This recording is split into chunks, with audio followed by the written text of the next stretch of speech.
अस्सलाम वालेकुम dear students. Lecture number 5 में हम डिस्कस करते हैं pyranose and furanose form. Pyranose और फ्यूरानोज फार्म एक्चुअली दो कंपाउंड्स के नाम की वजह से रखे गए हैं। पायरान हम इस कंपाउंड को कहते हैं कि जिसके साइकिल के अंदर एक ऑक्सीजन है और 5 कार्बन है एक दूसरे के साथ जुड़े हुए। इसकी स्ट्रक्चर को हम यूँ भी लिख सकते हैं, ये पायरान की स्ट्रक्चर। और इसी तरह ग्लूकोज़ अगर इस शेप में आ जाए, जैसे कि ये ग्लूकोज़ के 5 कार्बन है और एक ऑक्सीजन है, इस शेप में हम उसको लिखें तो इस किस्म की स्ट्रक्चर को पायरानोज फार्म कहते हैं। पायरान एक्चुअली कंपाउंड और ओज रिप्रेजेंट करता है कार्बोहाइड्रेट को। तो as stated earlier that sugar are found in 6 membered ring.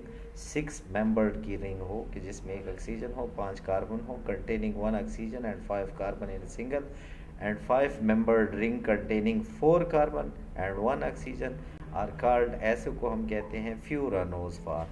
तो हावर्थ साइंटिस्ट है, उसने सजेस्ट किया है that 6 member ring of sugar may be called pyranose because the pyran possesses the same ring।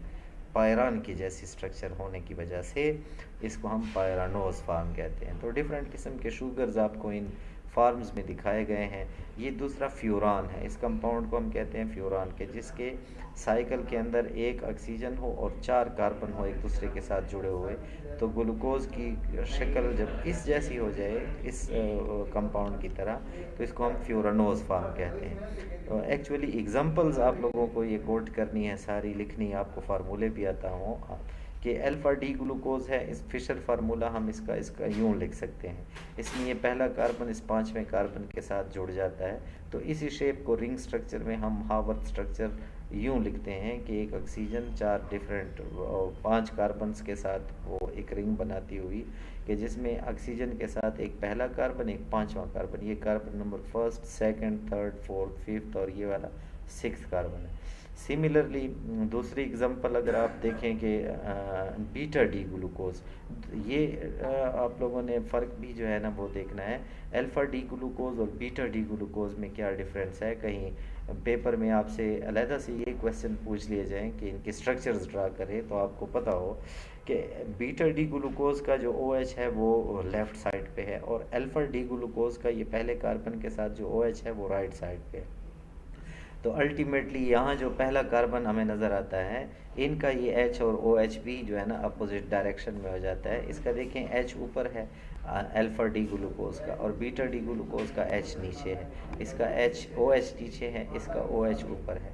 तो स्ट्रक्चर में फ़र्क होने की वजह से इन कंपाउंड्स में फ़र्क आ जाता है और अल्टीमेटली ये दोनों एक दूसरे से डिफरेंट कंपाउंड्स बन जाते हैं। इसी तरह ये बीटा एल ग्लूकोज और इसकी स्ट्रक्चर, ये डी ग्लूकोज की बात, ये एल ग्लूकोज जो लिवर रोटेटरी ग्लूकोज होता है उसकी स्ट्रक्चर जो है ना वो यूँ होती है, और उसके H और OH भी अल्टीमेटली जब हम इस रिंग को बनाते हैं तो H और OH की कन्फिग्यूरेशन भी उलट हो जाती है। अदर फ्यूरानोज फार्म की एग्जांपल्स भी आपको दी गई हैं, जैसे ये देखें अल्फ़ा डी ग्लूकोज। अगर ये अल्फ़ा डी ग्लूको फ्यूरानोज की फार्म इख्तियार करे, इस शक्ल में आए, तो फिर इसकी स्ट्रक्चर कैसे हो जाएगी कि इसमें पहला कार्बन चौथे कार्बन के साथ जुड़ जाएगा और रिंग के अंदर 4 कार्बन्स होंगे। ये 5वां और 6ठा कार्बन जो है ना वो आपको नज़र आ रहा है कि ये पहला कार्बन चौथे कार्बन के साथ जुड़ गया है। इसको हम कहते हैं अल्फ़ा डी ग्लूकोफ्यूरानोज और this is called alpha D glucose. जब वो इस शक्ल में हो, फ्यूरान की फार्म में आ जाए, तो इसको अल्फ़ा डी ग्लूकोफ्यूरानोज कहेंगे। सिमिलरली अल्फ़ा डी ग्लूकोज और अल्फ़ा डी फ्रुक्टोज और अल्फ़ा बीटा डी फ्रुक्टोज, ये डिफरेंट एग्जांपल्स हैं जिसका ड्रा करना आप लोगों को आता हो कि इसको हम ड्रा कैसे करते हैं। तो पायरानोज और फ्यूरानोज फार्म्स क्या होती हैं और डिफरेंट मोनोसैकेराइड्स की हम ये वाली स्ट्रक्चर्स कैसे ड्रा करते हैं, ये आप लोगों ने इस पर प्रैक्टिस करनी है थोड़ी सी। Thank you very much. अल्लाह हाफ़िज़।